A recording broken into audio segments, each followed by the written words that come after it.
एक गांव में धर्मदास नामक एक व्यक्ति रहता था। बातें तो बड्डी ही अच्छी अच्छी करता था, पर था एकदम कंजूस।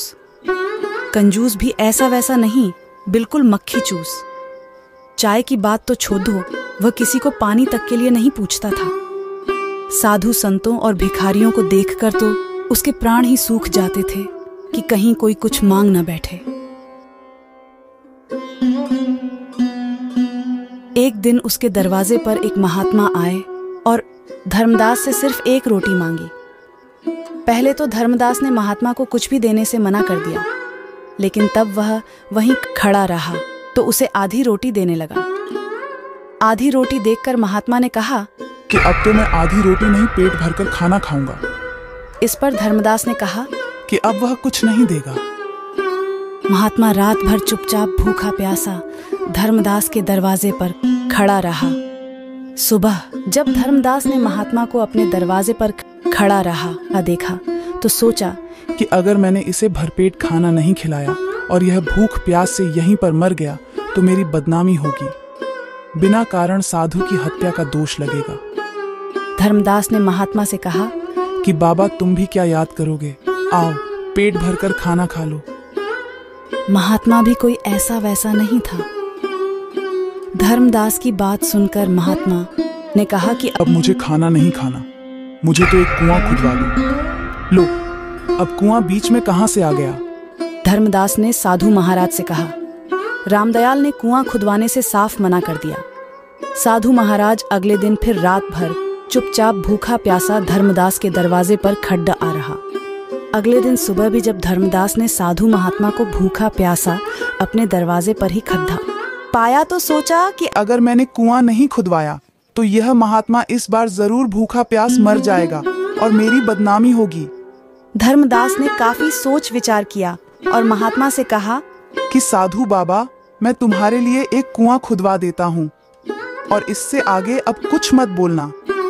नहीं, एक नहीं, अब तो 2 कुएं खुदवाने पड़ेंगे। महात्मा की फरमाइशें बढ़ती ही जा रही थीं।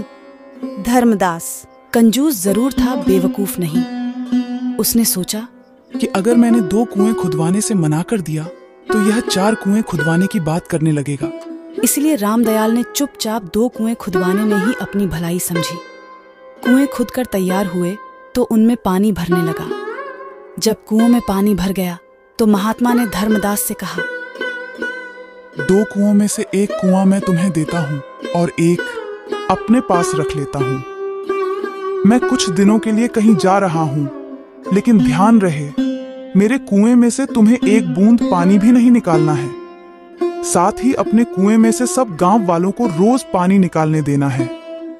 मैं वापस आकर अपने कुएं से पानी पीकर प्यास बुझाऊंगा। धर्मदास ने महात्मा वाले कुएं के मुंह पर एक मजबूत ढक्कन लगवा दिया। सब गांव वाले रोज धर्मदास वाले कुएं से पानी भरने लगे। लोग खूब पानी निकालते, पर कुएं में पानी कम न होता। शुद्ध शीतल जल पाकर गांव वाले निहाल हो गए थे और महात्मा जी का गुणगान करते न थकते थे।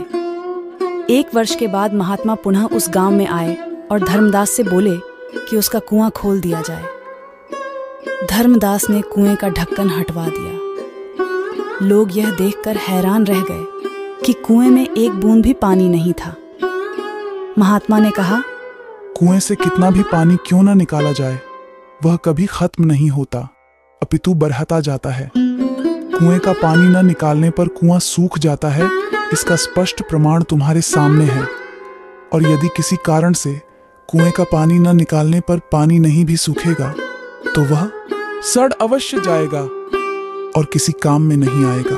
महात्मा ने आगे कहा, कुएं के पानी की तरह ही धन दौलत की भी 3 गतियां होती हैं, उपयोग, नाश अथवा दुरुपयोग। धन दौलत का जितना इस्तेमाल करोगे वह उतना ही बढ़ती जाएगी। धन दौलत का इस्तेमाल न करने पर कुएं के पानी की तरह वह धन दौलत निरर्थक पड़ी रहेगी। उसका उपयोग संभव नहीं रहेगा या अन्य कोई उसका दुरुपयोग कर सकता है। अतः अर्जित धन दौलत का समय रहते सदुपयोग करना अनिवार्य है। ज्ञान की भी कमोबेश यही स्थिति होती है। धन दौलत से दूसरों की सहायता करने की तरह ही ज्ञान भी बांटते चलो। हमारा समाज जितना अधिक ज्ञानवान, जितना अधिक शिक्षित व सुसंस्कृत होगा, उतनी ही देश में सुख, शांति और समृद्धि आएगी। हे नाथ, हे मेरे नाथ, मैं आपको भूलूं नहीं,